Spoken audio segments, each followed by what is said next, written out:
to start your day the right way. It's Marv and Rauh in the morning.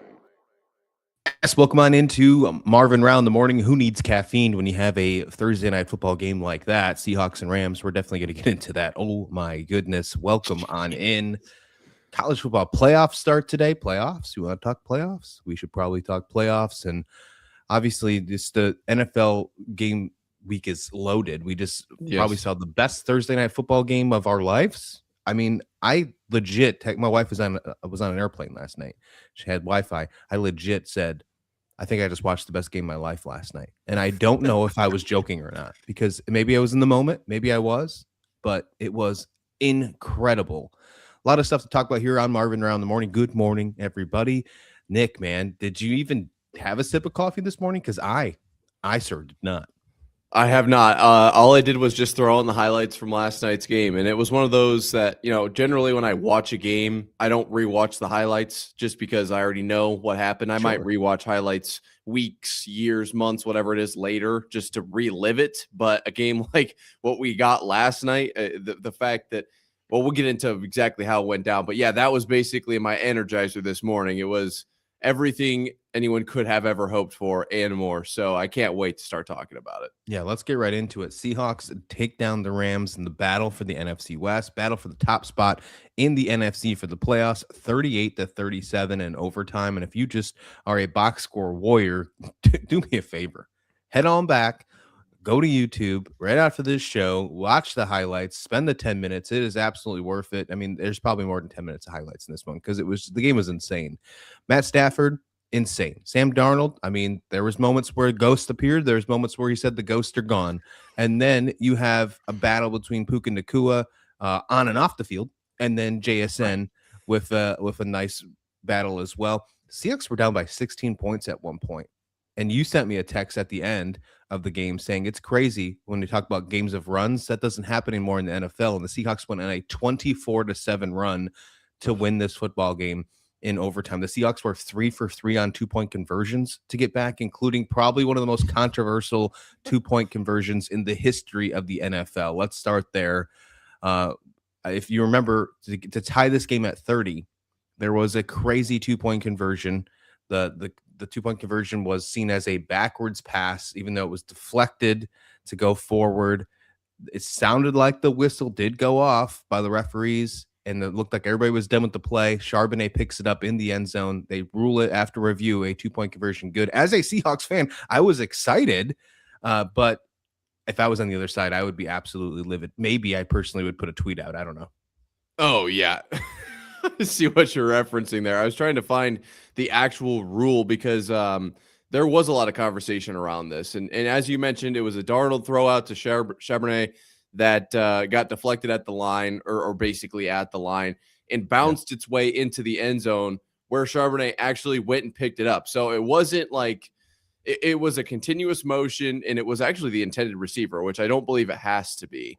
I don't have the screenshot here of the actual rule, but when you mentioned the whistle, I think that's one thing that a lot of people were talking about. And the way I read the rule was that it doesn't actually have to be inside of the whistle because it's technically still like an undeclared ball. So as long as it's like in the continuous motion, like everyone's not walking off the field and someone turns around to go pick it up, like they saw a coach remind them. That's the way I read the rule, but I am not wearing the stripes. I'm not the one being referenced on Twitter. So I don't know exactly what went down as far as comparison to the rule book. That caught me off guard, though. Watching it live, I texted you immediately. And I am not ashamed to say this. Like, that was kind of Bush League a little bit. Like, they were kind of all done with the play. And Charbonnet, give him credit. He absolutely, it's like ingrained in his brain. Like, when the play's over, if the ball's on the ground, go grab the ball. Like, even if it's a complete pass. Yeah, just always grab the ball because you never know what's going to happen. So I will give them credit for that, and I think that's really where I'm going to find myself as far as how I feel about the whole thing. But I will say, like, for any Rams fans out there, I feel you.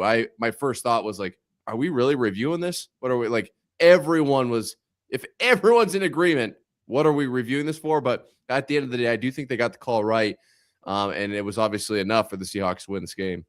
How about Matt Stafford? 29 for 49, 457 yards and Oh, 3 touchdowns. I'm pretty sure we just watched a quarterback that has been in the league for 18 years solidify his case for his first ever NFL MVP. oh, absolutely. Yeah, that felt like this was like watching a Matt Stafford Heisman game. Like everyone always says, like there's that one game, like this was his MVP game. Even in a game where they lost 38-37 final, like he there I was telling, my my girlfriend, like this is what that made that game so special was it never really felt like the Rams threw it away. Like Stafford No, kept them in this game. He threw for like, that's not a normal number of yards. Like that was insane. And when I was watching it, I believe it was actually when he went out to the coin flip at the overtime mark. I was yeah. immediately like, this is like you can tell he has this veteran presence about him. He's been in the league, what, 20 years? Like to be still throwing the ball like that, to like obviously the 29-49, not ideal at right around like probably 55-60%, but 450, 3 touchdowns, no interceptions. Yeah, Matt Stafford had a good night. Yeah, he really did. And of course, it didn't help that, or didn't hurt that Puka Nakua had 12 receptions for 225 and 2 touchdowns on 16 targets. Seattle's defense could not stop Puka Nakua. Could not. And remember, Devontae Adams did not play in this football game as well. I can only imagine what this game would have looked like with Devontae Adams playing in this football game. It probably is a different outcome. Probably not going to overtime. Probably not happening. Seahawks probably not coming back. But Puka Nakua, obviously a lot of things happening between him during the game and after. During the game, he posted, or excuse me, I should say almost during the game, right after the game, he posted a tweet. It was deleted, but it obviously the damage was done. Everybody got it, screenshotted it, you name it. And he said, "Can you say I was wrong? Appreciate you, Stripes, for your contribution. LOL." So immediately after the game is over, goes out, blames the refs on social media. Puka Nakua is already dealing with social media controversy for doing some sort of dance, which I believe was seen as insensitive. I'm not really sure if that what exactly that was happening on that portion. I didn't pay attention to that, but I know he was just dealing with another controversy. He had to apologize about it earlier before the game started, and then goes right back to social media. This is something where you're seen as making the case as seeing as maybe the best wide receiver in the league, and then you go and ruin it and you speak of Bush League. This is Bush League doing this right after the game. Yeah, there was also like the live stream that Puka was doing, and I think part of that too is just like the younger generation getting into the NFL a little bit.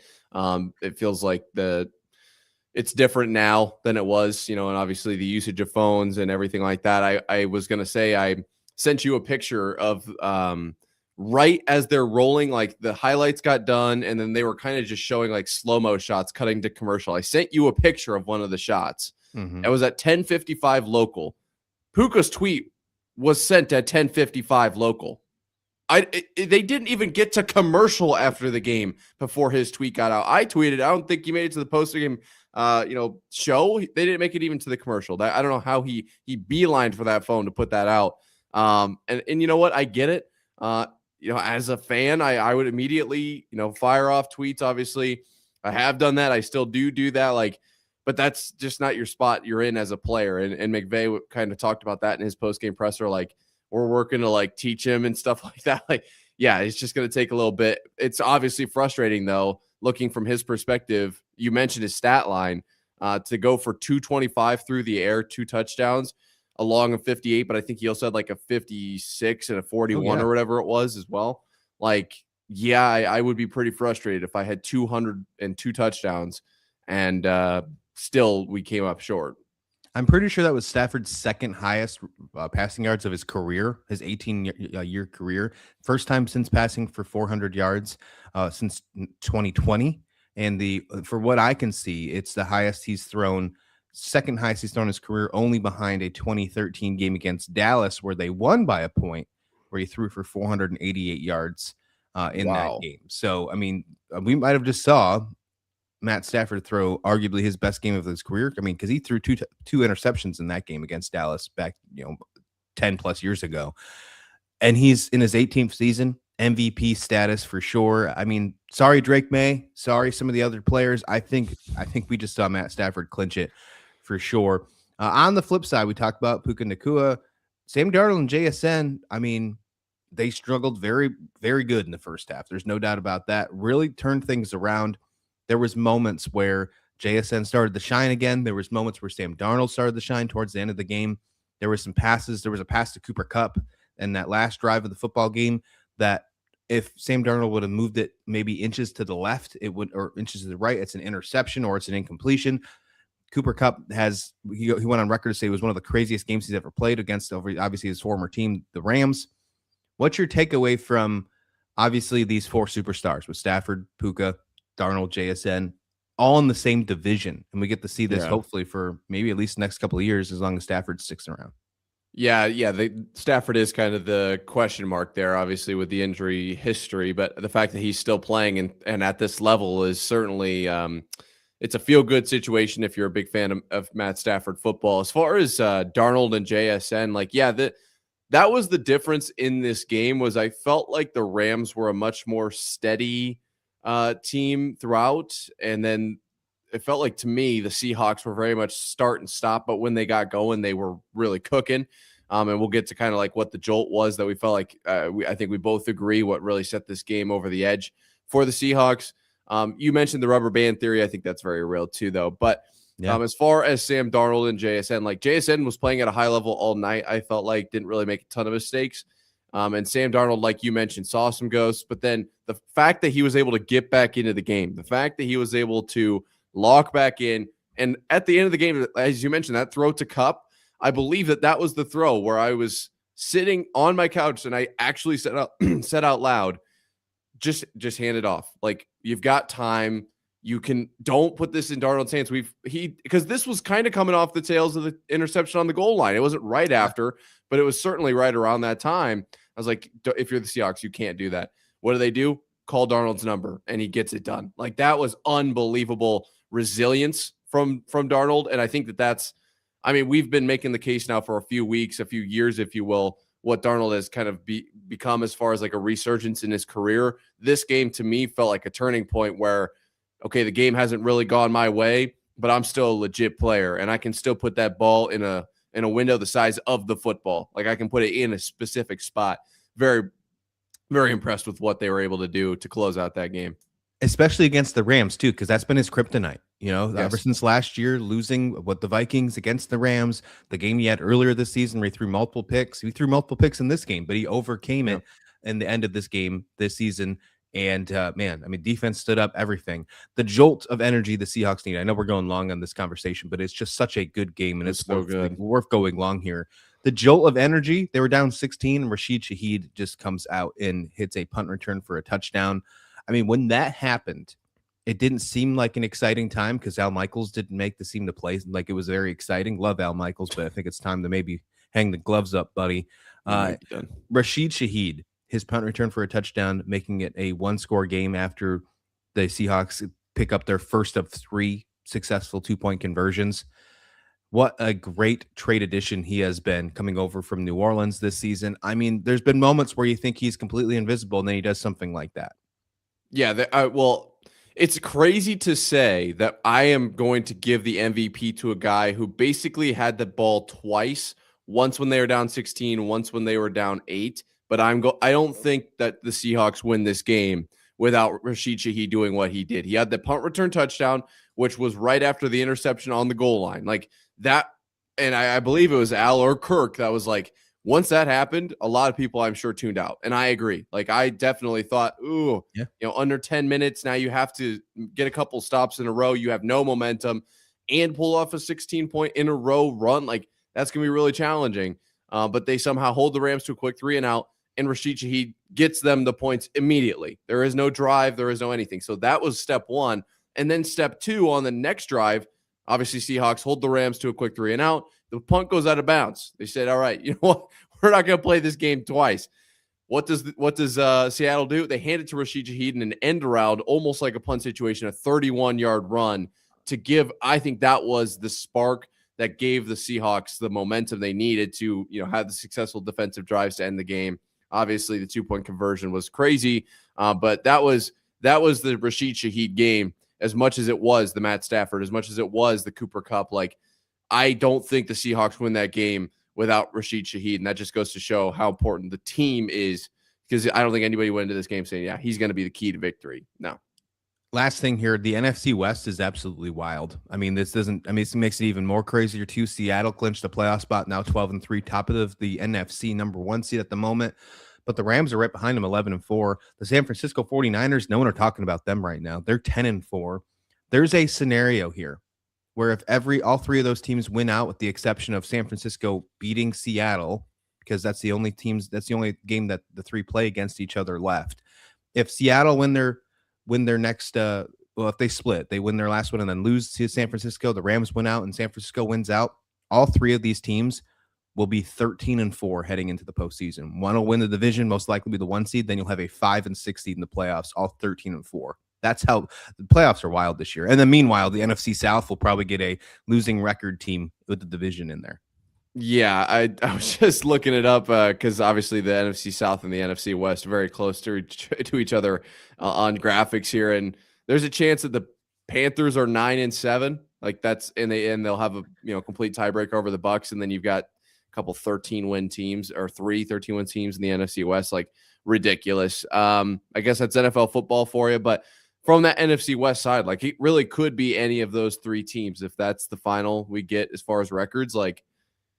Yeah, it's crazy to think of a 5 seed at 13 wins, but like a 6 seed, a 6 seed could very well win the Super Bowl. Are you ready for this? Check this out. The 7-7 NFC South leading Tampa Bay Buccaneers are closer to the last place in the NFC West 3-11 Cardinals than they are to the 12-3 leading Seattle Seahawks. Insane. Yep, that checks out. That's insane.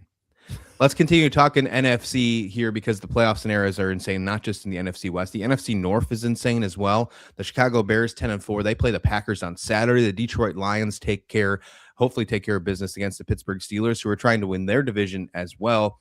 On Sunday, the Minnesota Vikings are eliminated. We'll keep them out of the conversation, but they still have a lot to play for with obviously trying to get J.J. McCarthy to be their quarterback of the future. But let's focus on the other 3 teams, the Bears, Packers, and Lions. Right now, the Bears are currently sitting 10-4. Right now, the Bears are currently sitting as the 2nd seed in the playoffs because they are the 2nd best division winner at the moment. However, Nick, there is a scenario if the stars perfectly align, and this means perfectly aligned if you're not from, Chicago, where the Bears don't even make the playoffs. Oh, insane! There is an insane scenario if that doesn't happen. I've been playing with this playoff machine on ESPN.com. I can't stop playing with it, and it's going to even more now. Now I think we watched this game last night. I'm going to probably play with it for about an hour today. But I was messing with it earlier this past weekend, and there's a scenario that if the Lions continue to win, the Packers take care of business on Saturday against the Bears, they could fall out from not only the 2 seed, not only the 5, 6, or 7 seed, but completely out of the playoffs. What do you think about that? With Caleb Williams, Ben Johnson in his first year, could be catastrophic. Yeah, the question is then if they fall out right now, is this year considered a failure? Like I don't know if this will happen. Looking at just wins-loss versus current percentages ahead of this Green Bay matchup, and they're at like a 62 if they lose, 95% in if they win, right around 80% current probability to make the playoffs. But this would be a collapse of historic, measure. That this would not be your average fall apart in the 4th quarter, your average rubber band theory. This would be, how do you go from 10-4 first in the NFC North and one of the top teams in all of the NFL to make the playoffs before you've actually made it to no longer in it? How likely would you say 1-3 in the division? They're only 1-3 in the division, only have 1 win against the Vikings.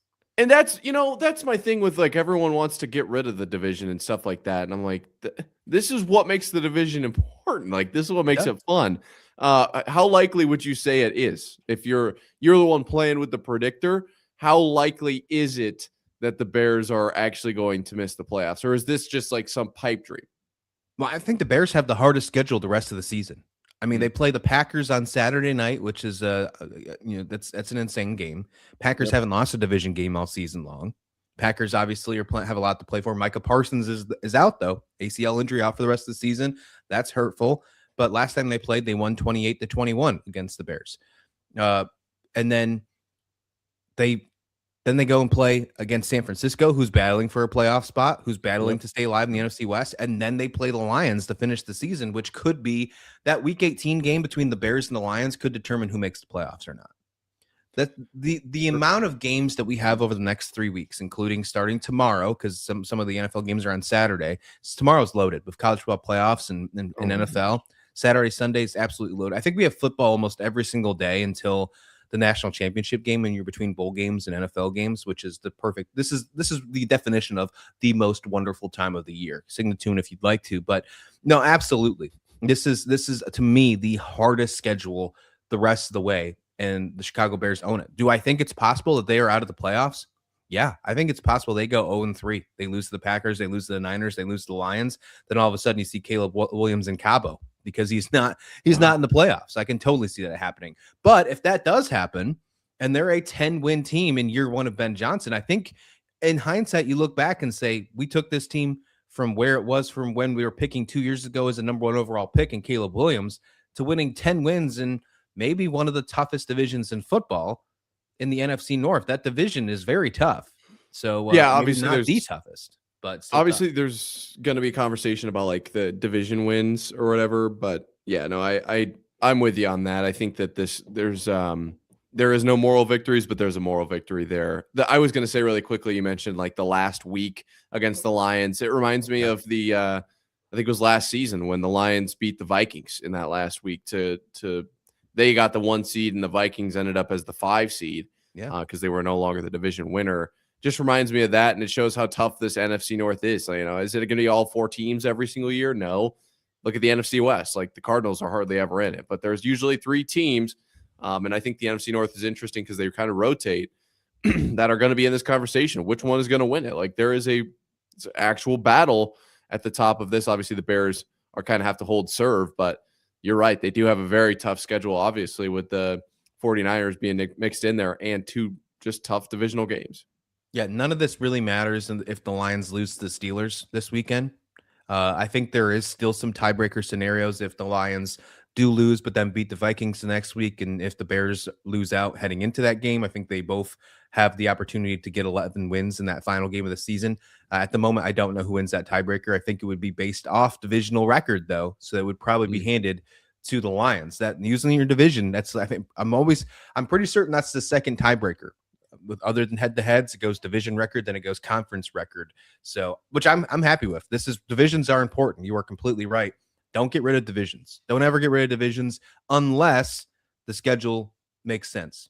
The only reason you get rid of divisions is if you play every single team in your conference every single year. And then maybe I'll say, okay, fine. Yeah, actually a great point. And I don't know if I will give the NFL credit. They have done a great job of creating a system that makes a lot of sense versus the college football playoff, which we've talked about. And it's just like, what are we even looking at here? Like this, at least I know, like I can tell you what will happen if these teams win and this team loses here or there. It actually makes sense. Like I don't know if Indiana loses a game, are they still in? Probably, but it probably matters if it's beginning or end of the season. So I give the NFL credit there. Yeah. Shout out Notre Dame for that one as well. Hey, let's talk more NFL here. We got college football to talk about in just a minute, but there's, of course, a ton of NFL to talk about. How about Tua Tagovailoa getting benched? And not only just benched, getting moved to the emergency 3rd quarterback on the roster. Sounds like his time in Miami is over. Mike McDaniel going to Quinn Ewers instead of Zach Wilson. Going to give Quinn Ewers a shot. Thinks it's his best chance of winning football games. Now, one, they're already eliminated from the playoffs.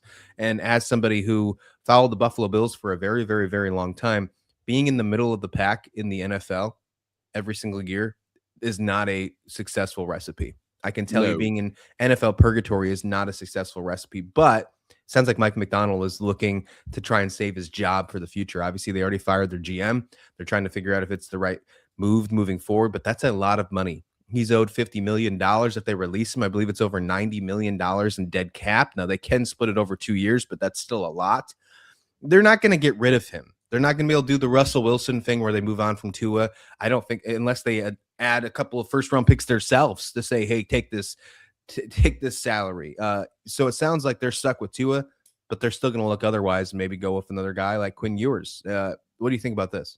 I mean, it's been time, I feel like, to move on from Tua. He's had his flashes where it was like, oh, wait, he is an elite quarterback. Oh, wait, this is why we drafted him. Oh, wait, this is why all Dolphins fans have hope. And then he reminds you pretty quickly why it's not working out. And it's just one of those where it's like it hurts. It hurts to move on, I'm sure, for a lot of Dolphins fans. I'm sure there are also a lot of Dolphins fans who are like, yeah, we've been ready, dude. So this is a celebratory day for us. But I think you're going to have to just look and you might not get immediate success to the level of what Tua was offering, but you might fall out of that NFL purgatory and be in a worse spot for a year, get a decent draft pick, get some time under a quarterback's belt if they end up going with Quinn Ewers or if, maybe they make some moves in free agency or whatever, and bring in somebody else to develop and in a year or two, the ceiling is moved up. That's kind of where I'm at with this move. I don't think the Tua returns to the lineup. I don't necessarily disagree with you as far as whether they move on from him. I don't think they have a ton of trade value there. So I think he's probably just going to end up sitting until his contract is up. But yeah, I think this is the right move for the Dolphins. And Mike McDaniels is there was a very real conversation earlier this year where this could be it for him. And it was before they rattled off, 5 straight. So I don't know where that conversation is necessarily at. And I think him showing that he's willing to move on from Tua is actually a sign that ownership is going to want to see. I think they're going to want to, or they will give him some credit here and say it's not tied to one guy. He wants to see the team succeed. Would you say that the Dolphins have a higher chance of success without Tua, or do you think that they're cutting this leash a little too early? No, it's not early, but I don't know if that's the problem right now. I don't know if Tua is actually the problem. I think there's way other issues happening, and it's stemming from the front office all the way down, from ownership all the way down. I remember we're just a couple of years removed of the Brian Flores incidences of them actually, legit tanking on purpose and still didn't work out in their favor. Like there's a lot of things that haven't gone right for this franchise for a very long time. In the AFC East, there's 2 of these programs. There's the Jets and the Dolphins that have just struggled for quite some time when you see the Bills and the Patriots doing great things, So, and you're in a position right now where you're playing in one of the toughest top heavy divisions in football with the Patriots and the Bills, both shining, both doing great things, both have the quarterback figured out, both have a lot of things figured out. And then you look at the Dolphins and you're like, okay, well, where do we go from here? So maybe this is something where you're like, maybe we just punt on 2026, continue to build up some picks and just eat this salary. Now there is a potential out according to Spot Track for Tua's contract in 2027 that turns into instead of a big contract that he signed in 2023, a 5-year deal. It becomes a 3-year deal, and there's only $34 million in dead cap. And then also, this is something kind of a Kirk Cousins-like kind of scenario. If they decide next year to trade him post June 1st, they'll save $43 million. The dead cap for 2026 will only be $13 million. 2027 dead cap still up to $31 million bucks. But I think that is probably your best case scenario. If you were trying to get rid of, if somebody's out there, maybe the Kansas City Chiefs, anybody, maybe the Chiefs with Mahomes thinking maybe Tua is the guy. I'm not sure if that's the case either. I don't even know if that helps you, right? But for a scenario, if there's anybody out there that says we think there's one, we can fix Tua, we can Sam Darnold Tua, we can Baker Mayfield Tua, then you're probably going to see a trade after the June 1st post contract deadline because there's a lot of dead cap savings for both teams there, and it probably makes the most sense. If anything happens, it probably will not happen until about another half year from now. If you're Champ Kelly, how much are you taking for Tua? What's the minimum? Like, if someone's willing to take a 7th round, are you just like, hey, take him? Or do you need to see, 4th round, maybe 2 5s? You don't, you take him you sell him for a bag of peanuts right now. Yeah, that's what I was thinking too. It's the money that matters. I think the flip side, I think the Dolphins might have to trade Tua and add picks themselves. They probably, yeah. I agree. Like in baseball, how like when you sell bad contracts, you also sell it with prospects. You say, "Hey, take this bad contract. We'll give you prospects. Thank you for your service." And then you take a player to be named later or something. In the football aspect of things, that would absolutely have to happen. I would not be shocked if Miami is so willing to get rid of this contract that they would trade him to somebody post June 1st because that's the only time it would make sense, and also add like a 2027 3rd round pick to it. Yeah. Third feels a little high to me, but to be completely frank with you, the way that these picks are valued in the NFL is beyond me. I don't know how. If they have any That's the belief in process. Mike McDaniel for the rest of his career, and they're saying he's got like maybe a short leash, third round pick is nothing if he's trying to save his job in Miami. Yeah. Oh, yeah. If he's doing that, yeah, for sure, he's Right. pulling the trigger. And they don't have a GM right now, right? They're still working on that. So who knows? The Interim fact for that they're sure. benching Yeah. Tua without a GM, you're going and trying to find a new GM, and he has to walk into this fire. His name is going not to a be great branded on spot. his name is going to be branded as soon as he walks in the South Beach with $90 million of dead cap for a quarterback that you can't go back to now. Like, Yeah. what does he do as the third quarterback on the roster? Like Eat the peanuts that he was being sold yeah, for. I but mean, what do you do in practice? Like, are you the practice squad, the scout team safety? Like, what is I think you're Tua's the not doing nothing? Like, he's yeah, not you're even probably probably the showing up to safety. practice. I think you're probably the guy, how quarterbacks, they don't have actual center snap him the ball. They generally have like the backups throwing him the ball underhand. It's probably that guy. Maybe he's hanging out with the running backs a little Is bit. he a distraction or is he a good teammate? What do you think? I think I'm going to lean into a good teammate. I think he's probably going to play the moral high ground card here. It's the right play for sure. You definitely don't want to be branded as a distraction when Puka just went for 225 through the air and is being talked about as a distraction. If he All didn't we do can talk about is that 225, tweet. Yeah. yeah, if he didn't do 225 through the air, like this very real, very different conversation today. So that's a huge like buzzword in the NFL, but also very, very real. And I think I think Tua really loves ball, and I think he wants the best for the team. I don't know if he necessarily wants to be third string, but I don't think he's going to be a problem. I mean, if you're making $50 million a year just to sit on the bench and hold a clipboard after having all the concussions you've had in your career, maybe it's time. Maybe it's a wake up moment for Maybe him this to is the collect best your spot for paycheck. him to be in. Yeah, maybe it is. Maybe it truly is. Who knows? Let's talk NFL game of the week. I think we just had it, but let's talk about the one happening on the weekend. And maybe, just maybe, I know you have said this a couple times on the show already. I've seen it in the comments. Maybe I'm not giving the Denver Broncos enough credit. I don't know. Maybe I'm not. They're 12-2 on the season. They've won a lot of games in a row. Bo Nix is definitely doing his thing right now. There's been some exciting things for the Denver Broncos. They take on the Jacksonville Jaguars. This is going to be a really good game. Jacksonville obviously leading the AFC South right now at 10-4. Denver's 12-2. Denver's continuing to battle to try and get the top seed in the AFC themselves. ESPN matchup predictor has Denver as a 57% chance of winning this football game, only 42.5% for Jacksonville. What is your thought process on this game? Am I not giving Denver enough credit here? Maybe I'm just more impressed with New England and some of the other teams inside the AFC, and maybe I'm just not thinking about them. Maybe do they deserve more respect? Am I disrespecting the Denver Broncos? I don't know about disrespecting the Denver Broncos because I'm actually kind of in the same boat to an extent. I definitely have seen more from other teams. Let's put it that way. Not necessarily discrediting what they've done, but in comparison, comparison is the thief of joy. There is something to be said there. Looking at the Jags and what they've done this season, they've beat up on some bad teams and they've kind of had close ones with good teams. That Texans loss is the first one I'm looking at there. Blown out by the Rams, lost the Seahawks prior to that. But that Texans loss, I mean, you still hung 29 on one of the best defenses in the country on the road, no less. So obviously beat them earlier in the year. I still think this is a good Jacksonville squad. And I still think that Trevor Lawrence and co can get this done. I actually think, like you said, this is an absolute game of the week because this is, in a way, a good measuring stick for both of these teams. It's pretty rare you get a measuring stick in both directions, I would say. Obviously, just high-level matchups are kind of high-level matchups are measuring sticks in both directions. But it's generally, this happened because of this.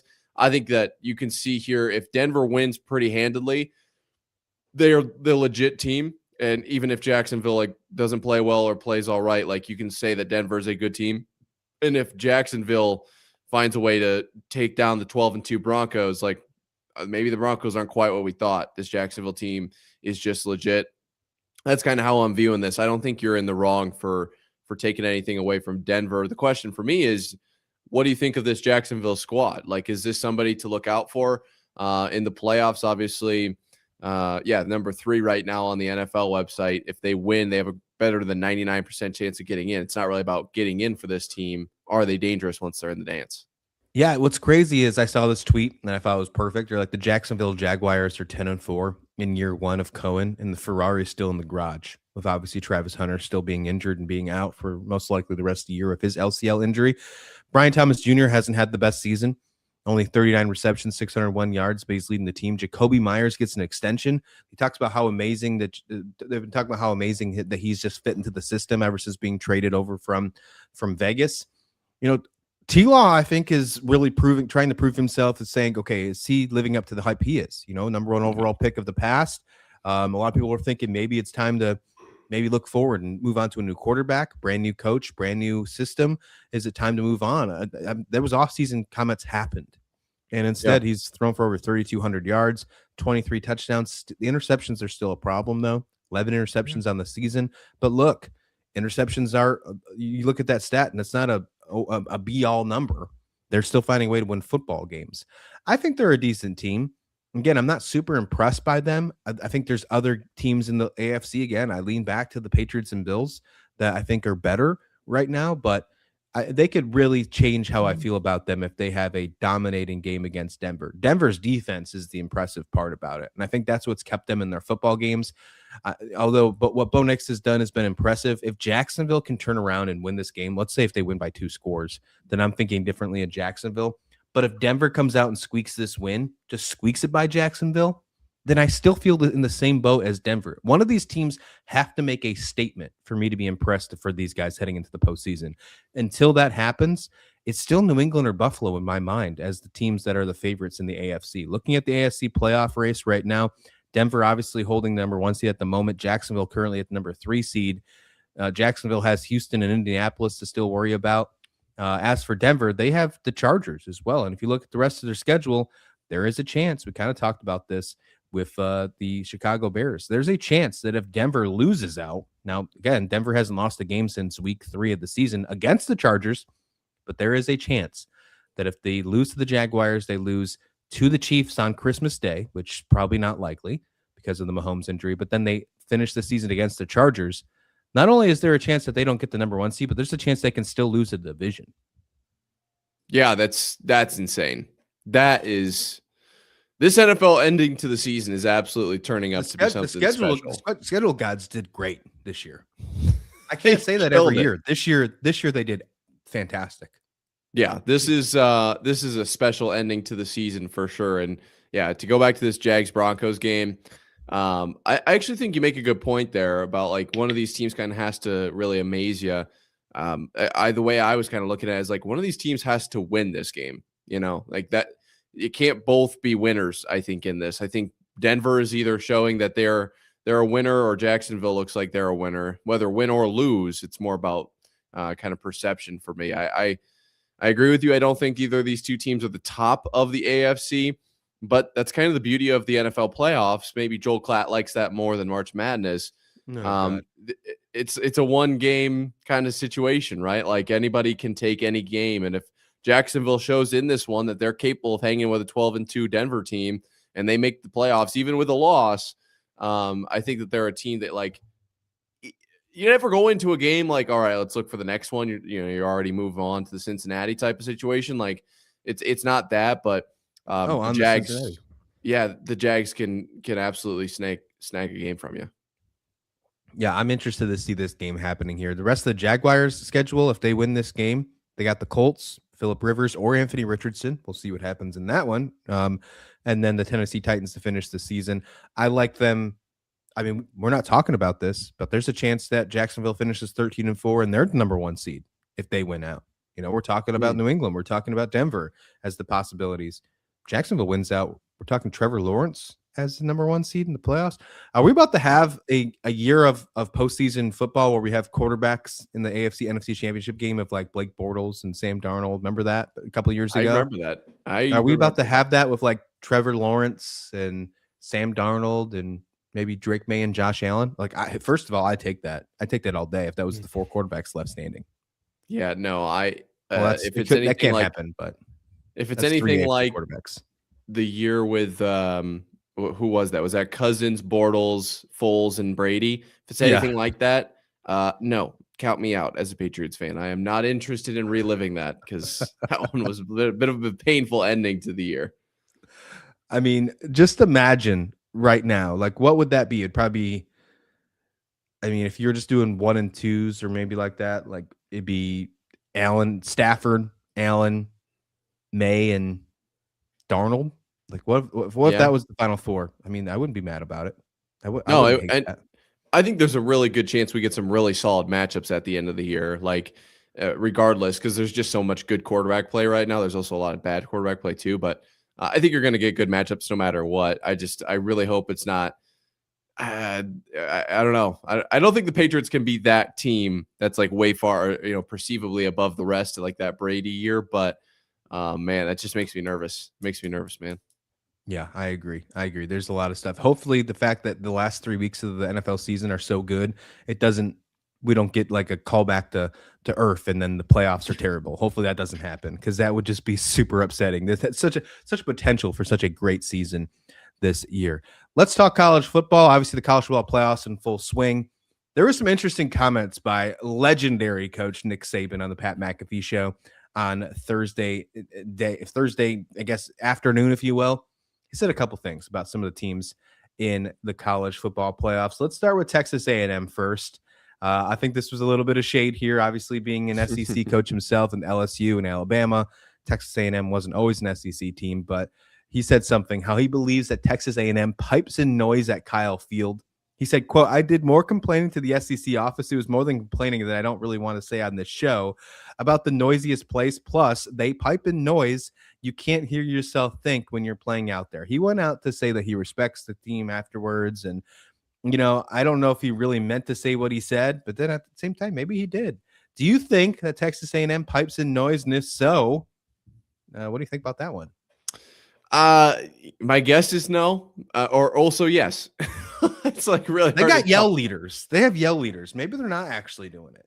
Yeah, I don't know. The SEC culture is different, so I'll give him that. But obviously, Saban knows kind of like what the SEC culture is, and went to a ton of different places, like Baton Rouge and some other, even Texas. I believe he went to Texas a few times. Like he's been to the big environments. He certainly knows what the most like loud environments could be. So I guess there's the possibility. Like I don't think anybody was really assuming the Colts were pumping in noise. It's just kind of those fine, keen ears can catch that stuff. It's not so much about whether or not they are for me. It's like, why do we need to do that? I feel like they've got a rabid fan base. Like I just don't see the positive in that other than like getting caught it's just not a good look. But I don't know. Do you think they're pumping a noise? No, I don't. I think that it's just a little bit of jealousy here. One, I mean, say what you want about these yell leaders and the way that Texas A&M deals with the way that they cheer and root for their team. Some people don't like it. Some people think it's weird or whatever, grunge, whatever. I don't know what the word is today. Maybe I do need caffeine. Maybe we're starting to get down I got to watch some Seahawks highlights. Maybe that's the case here. But man, what they do is incredible. I mean, it's insane. The fact that you can get 100,000 strong doing what they're doing right now, I think that was a little bit of a bad shade there. And maybe ESPN was like, you know what? Find a way to push up Miami. Find a way to do that. Maybe that was the case. An ACC team needs some love here. Let's do that. Notre Dame's out. Miami's in. Saban, do your thing with your Toyotas. I don't know. I really don't know what the case was on that one, but I don't think that they were pulled at all. But Nick Saban was, and dare I say, for a lack of better term, because he literally said this, was starting shit. And he didn't say he didn't want to start shit, but he started shit. Right after that, he talked about James Madison and talked about the G5 teams or G6, whatever you want to consider them. I think I'm always going to say G5. I don't know. But either way, James Madison, Tulane, obviously 2 teams in the college football playoffs instead of a team like Notre Dame, instead of a team like BYU, instead of a team like Texas or Vanderbilt. A lot of people are upset about that. The fact that 2 of them made the college football playoffs instead of 1, saying that the system's broken, say they need to go back and look at this system and get fixes. Nick Saban took it a different step. Nick Saban went forward with this, and I think he was looking for blood. Not only did he call Texas A&M, saying he's piping in noise, then he decides he must have had his Wheaties. whatever it was, because then he goes and says James Madison getting into the college football playoffs over Notre Dame is the equivalent of a AAA baseball team qualifying for the World Series. Do you think that's fair? Do you think that's true? He said they're playing completely different football games out there. Interesting concept. I've heard it way before. Is this Nick Saban just yelling at the top of the roof because he's like one of the best coaches of all times and he's coached one of the best teams and programs of all time at Alabama, put Alabama on the map? Or has he actually got something cooking here? I think the way that I view this is like it's a tale of two halves, if you will. The whole like JMU and Tulane making it into the playoffs. There is a legitimate argument that they just don't play the same games that the Power Four teams do. And anybody who says that is totally valid, in my opinion. I think I can actually get behind that. I'm like, why are they getting in? Like, there is a very real, have they done enough? Really? Like, they beat who? They beat Arkansas State? Okay. Well, I guess Iowa State did that too. So I guess you can go. Like, that's kind of my mindset there. But at the exact same time, and I ask you this question, have you been anywhere talking to anybody? Could be someone who knows ball, someone who doesn't know ball. That's like, man, really sucks that JMU and Tulane got in, right? Like, that sucks. Really wish we would have had other teams in. I haven't. No, not unless you're like a Notre Dame fan that just wants to find a way to sneak in there. No. I'm sure And people in South Bend are saying that, but sure. But look, when you look at some of these teams, when you look at Tulane, when you look at some of these other schools, JMU, like, okay, they lost a couple football games as well. Alabama lost to Florida State. Florida State's not a good team this year. Like, we've seen so many other teams lose bad football games, and they still find their way into this conversation. Notre Dame was in the conversation after losing 2 games early in the season. Now, one of them was a 1-point loss to Texas A&M. One of them was a loss to Miami, both in the college football playoffs. You can make that argument that they deserve to be there, but I think that they deserve to be in the conversation. Do I think changes are going to happen because they found a way to get 2 in because this happened? Yes, I absolutely think that the committees, the Power 4 committee is not going to like this. The ACC commissioner is going to hate the fact that his championship winner didn't get in. The 7-5 Duke team, right? Yeah, they're going to. Yeah, no, I dude, it would have been so sweet to see Duke get in. Like, that would have been so. I was rooting for them so hard in that championship game. For me, it really just comes down to this whole system is so broken. Like, it just is. I know we've talked about this before, but that's my viewpoint is like, this is so far off base that there is no one off season fix. Like, we're not going to be like, all right, we're just going to tweak this. Like, this year we're going to push it to 32 teams. Like, okay, there'll always be one team that hates to be out. We see it in the NCAA tournament, right, Joe Klatt? We see it in the NCAA tournament. Look at last year. Look at West Virginia. West Virginia was on the bubble, and they thought they got screwed over and put North Carolina in because they had a North Carolina guy on the committee. There's always going to be one team.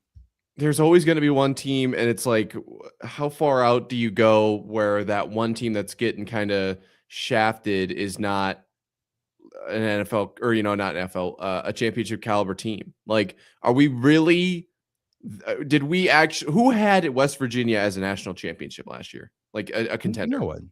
Probably nobody. Who has Notre Dame as a national title contender? Probably a few more people. Like, I think you're probably still towing that line. But yeah, it's just the system is so far off. I want to get upset, but it's like there's just so much wrong that I don't even think it's worth doing.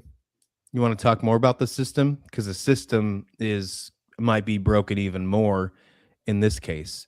The NCAA now has a new problem, and that's obviously with the transfer portal. That's one big issue as well. They're trying to fix it. But now there are some sports prediction markets, Kalshi being one of them, who are now going to look at making potential bets. And Kalshi, if you don't know them, they're a game performance prediction model where you can like bet against the markets. I haven't messed with it too much, but I've seen way too many ads for it. And they talk about now that they're trying to add about the potential of will certain player enter the transfer portal, and you can bet against that. This sounds like a lot of potential for tampering.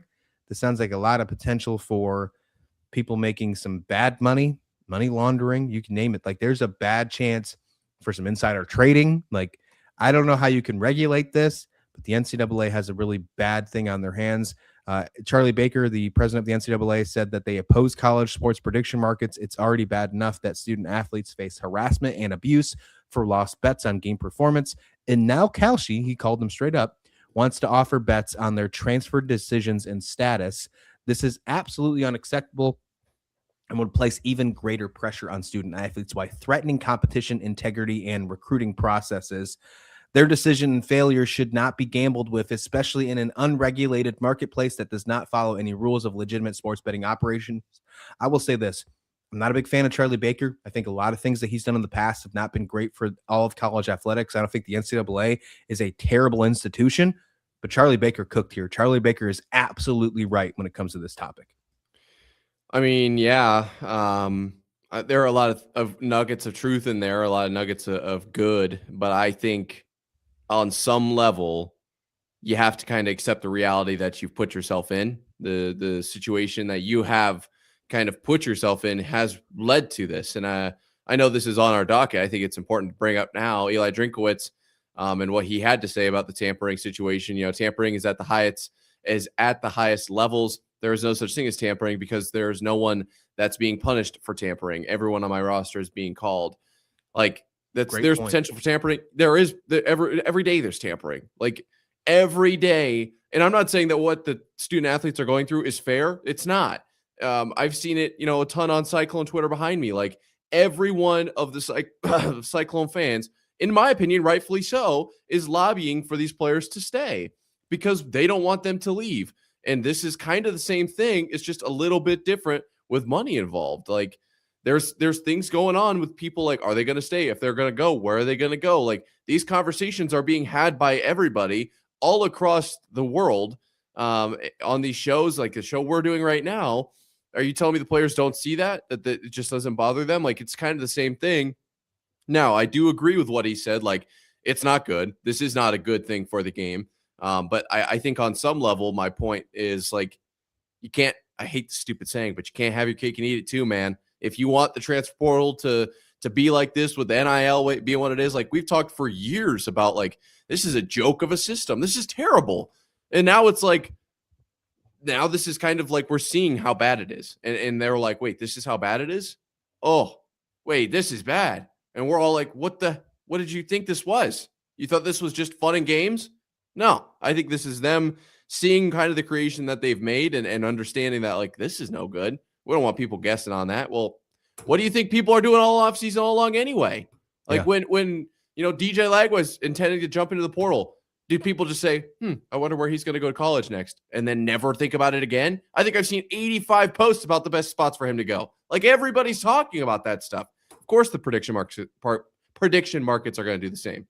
Yeah, they're going to get involved. They want to try and find a way to make a buck. I completely get it, but I think it just changes the entire aspect of the speculation. Where you have fans speculating and talking about where he goes, that's one thing. But when money is involved, that's an easy opportunity for some dirty people to get involved and say, hey, look, Kalshi thinks you're not going to hit the portal. Let's keep building this up, saying you're not leaving. Put some cryptic tweets out, and then last minute, let's shift our bets, and then let's have you jump, buddy. Let's do it. Let's make a couple mil here. I mean, that's a whole different way of making NIL right now. If you did it the crappy way. Now, of course, there'd be a way to make that illegal. Insider trading is obviously illegal, but somebody's going to try it. We're gonna head into this next offseason where we're going to get someone suspended or somebody with a betting scandal. We're seeing it happen in the NBA right now. People are paying attention. Somebody's going to get it because they predicted somebody to hit the transfer portal and they knew they had insider trading. It's insane. And for the record, flip side, I agree with what Eli Drinkowitz said, but when a head coach of a football program, especially in the SEC, talks about tampering, I find it ironic because he's calling too. He's making phone calls. Well, to be fair, I mean, if you're not cheating, you're not trying, right? If you can't beat them, I mean, you got to do it. Everybody's doing it. Yeah. It's like you're putting yourself at a disadvantage then if you're not doing that, which I'm sure he's got people doing it for him, so he's not technically breaking the rules or whatever. But and look, I'm not going to sit here and say that what you're saying is wrong or that these comments are in the wrong. I am just pointing out the fact that to me, this just feels like, look at what you made. Like you can't be upset that you made a pot and you thought you were going to make this grandiose sculpture. Like you put a thing this big in the kiln. Of course, it was just a little pot for a plant. Like, what are we even talking about? Everyone knew that that's what you were making, and you're just shocked that this is how it turned out. Like, duh. I don't know what to tell you. So I'm not saying that what Kalshi's doing is good. I think it's bad for the game. I think that anytime you have that kind of stuff going on, even with like the gambling, like we've seen it firsthand at Iowa State with Hunter Deckers, and there was it wasn't just Deckers, it was a ton of guys. Like that's not good. And I want the integrity of the game to be 100%. I don't want there to be any questions. That's why I lean more towards college than the NFL, but I don't even know if that's the right move. Like I don't want that, but I also at the exact same time, those comments, my first thought is like, what'd you expect, man? Like you kind of built this up. I'm not saying that it's right. It's just expected. 4 minutes left, four games, for the college football playoffs this weekend. Who do you got? Let's go quick, a minute for each game. Alabama, Oklahoma. Who you taking? Friday night, 8 o'clock Eastern, ABC. This is the kickoff to the college football playoffs in Norman. I'm super excited for this game. I'll go first. I'm taking Oklahoma. I think Oklahoma repeats, takes down Alabama for the second time in the same season. I think everybody's sleeping on everybody's sleeping on Oklahoma, and they're saying that Alabama's going to win this game in every stat category, you name it. I think John Mateer steps up. I think Oklahoma's defense is just too much for Ty Simpson. I think they get to him way too many times, and Oklahoma wins this game by more than one possession. Yeah, I agree. I think this is Oklahoma's game. I don't think Alabama is quite the team that we necessarily, for some reason, all think they are. I think there's probably some media involved there. I think Oklahoma's simply better, and obviously they'll play at home. I think they'll get that advantage as well. I don't think either of these teams will make it past the second round, but I do think that I think Oklahoma wins this one, yeah. Ooh, yeah. The winner of this game will take on Indiana for the next round. All right, the winner of this game will take on Ohio State. That's Miami against Texas A&M. Miami, obviously the last team in, although they're the 10 seed, and then Texas A&M at Kyle Field, 11-1 on the season, only lost to Texas. They were seen as the number 1 seed till the very end of the season. Can all that noise being piped into College Station be enough for the Aggies to get the win against the Miami Hurricanes, Nick? I don't know. This is a tough one. I think this is the game that we broke down some stats for. Or maybe that was the Oklahoma game that had the glaring stat. I want to lean Texas A&M here. I do think that Carson Beck, there's a chance that he kind of falls apart a little bit at the end of this game or makes a few crucial mistakes early on. I am going to go with the Aggies here, but I do think this could be one of the better games this weekend. Obviously, Oklahoma, Alabama, the obvious other game that's in that contentionary spot. But give me the Aggies. At home, probably by about 10 points or so. Wow. Noon Eastern, ABC, ESPN is Miami, Texas A&M. I'm going with the Hurricanes. I think this one's an absolute shootout. I'm going to go 41-38 Miami. Like, I'm thinking this is an absolute shootout here.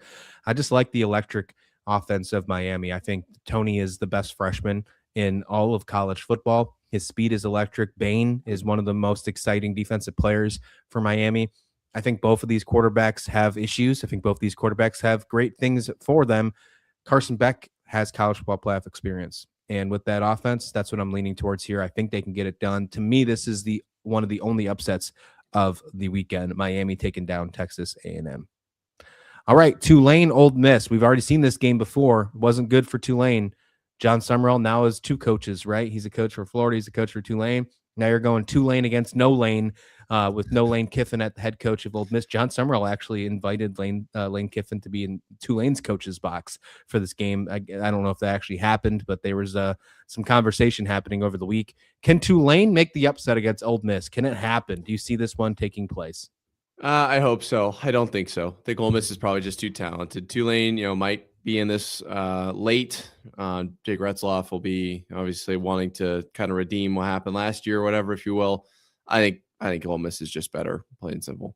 Yep, same here. I think it's not as bad as the game was and the 45-10 game during the regular season this year, but I do think that Tulane still loses this football game. Give me Ole Miss by, let's say, 2 scores. Not as bad as 45-10, but still enough for Ole Miss to move on in the college football playoffs to take on Georgia next week. Wrap this up here. James Madison travels to Eugene to take on Oregon, and I think Oregon might be in the best spot in every single position in the college football playoffs this season, just being the 5 seed. I think that's a really good position to be in right now. Say what you will about Texas Tech. I think Texas Tech is a really tough team, but Oregon not playing in the Big Ten championship game. They're well rested. They needed that because of all the injuries. Dante Moore is a very good quarterback, and they have a James Madison team coming into town. Statistically, their defense looks good, but they really haven't played anybody. I think Oregon runs the train on the Dukes. This, I will say, before the game, this has been the best probably matchup Twitter we've gotten in quite a while. Oh, I yes. feel like Yes. this has been electric. So, it's not for not. This has been a fun lead up to this game. But yeah, I think the Ducks probably end up winning this one pretty handedly. Shout out to James Madison. I think, it'd be fun if they keep it close. I am rooting for them, but my prediction is Oregon wins this pretty handedly. Yeah, I mean, could you imagine if we walked in on Monday and had a conversation where every single one of the teams had an upset, right? Like, I guess in this case, it'd be Alabama, Miami, Tulane, and James Madison all won. Could you imagine? Like, that would be insane. Last year, we had every single team that had a bye lose. Imagine if we had this year every single team that was seen as the lower seed win.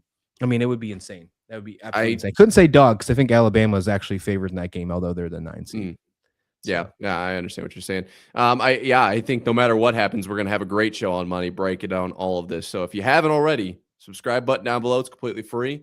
Helps you stay in the loop for our daily morning sports show here at Marv and Rauh in the morning. Yeah, let's get on out of here. Thank you so much. Enjoy your weekend, college football, NFL, you name it. It's going to be absolutely wild. We'll be back here to break it all down on Monday morning. Join us back here next Monday on Marv and Rauh in the morning.